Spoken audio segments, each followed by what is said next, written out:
nous avons mis en place des prestations et un accompagnement spécifique à la création d'entreprise à travers des conseillers dits référents en création d'entreprise, mais aussi une offre de service qui est adaptée. On accompagne les demandeurs d'emploi à l'étape de l'idée pour qu'ils puissent valider leur idée, voir est-ce qu'ils peuvent se lancer en création d'entreprise ou pas, mais aussi on peut accompagner ceux qui ont bien avancé dans leur projet. À qui s'adresse notre offre de service? Elle s'adresse pratiquement à tout le monde. Bien sûr, on n'aura pas toute l'expertise, notamment technique, sur l'aspect financier, mais on pourra orienter nos demandeurs vers des prestataires qui pourront les accompagner et les aider. J'ai bénéficié en fait d'un accompagnement via notamment Créapass, où j'ai rencontré un conseiller qui m'a suivi tout au long de mon processus de création d'entreprise. Et puis qui m'a fait bénéficier d'ateliers en fonction de sujets, protection sociale, statut juridique, ce genre de questions que l'on se pose au moment de la création. L'accompagnement se fait, c'est plus un suivi.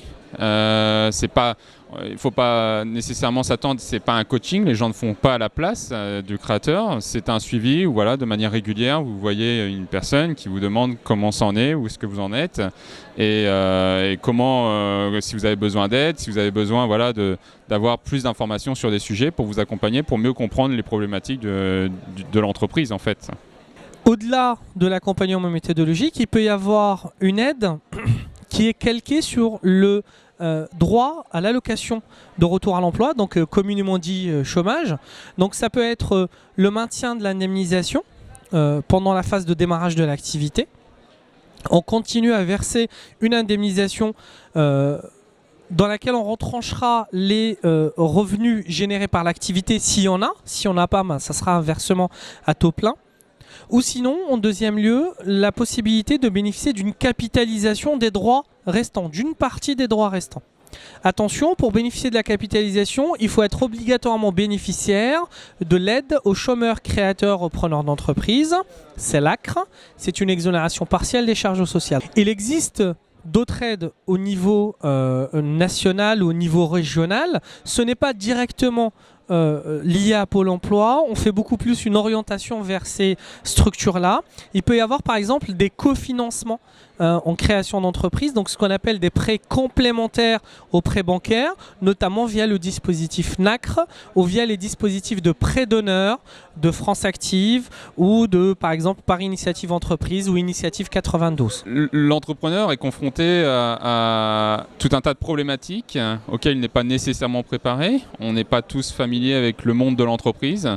Donc nécessairement, il faut faire preuve d'une certaine ouverture, d'une certaine curiosité, parce que de toute façon, ces problèmes, il faut y faire face.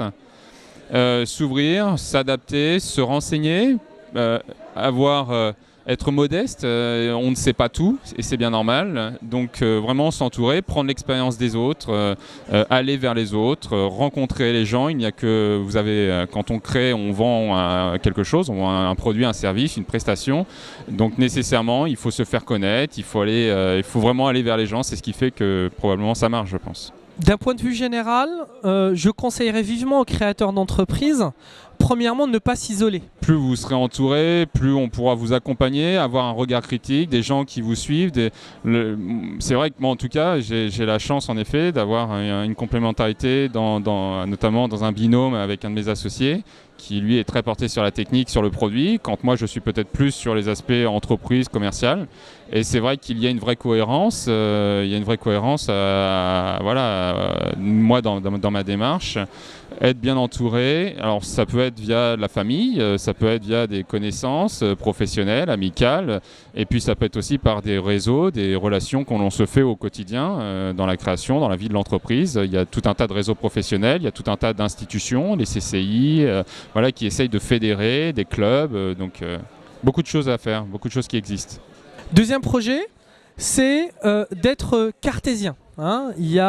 Certes, la création d'entreprise paraît assez complexe dans ces démarches, sauf que réellement, un esprit logique peut permettre de faire sortir certaines choses du projet. Alors, la curiosité, comme je viens de le dire, ça c'est sûr. Il faut avoir envie. Il faut avoir envie de s'impliquer, de travailler même sur des choses que l'on n'aime pas nécessairement, puisque on y est confronté, personne ne va le faire à votre place.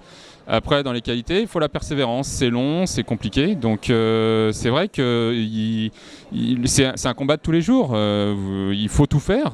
Il faut tout faire soi-même. Donc, dans le temps, c'est vrai qu'on est confronté à des sujets. Si vous ne persévérez pas, les choses ne sont... Rome ne s'est pas faite en un jour. Donc, la création d'entreprise, la modélisation du business, aller chercher des clients, tout ça prend du temps. Donc, clairement, être persévérant, tenace, bien comprendre son produit, bien comprendre son marché, sa clientèle. Et voilà, ça fait partie des choses, je pense, qui font la clé du succès.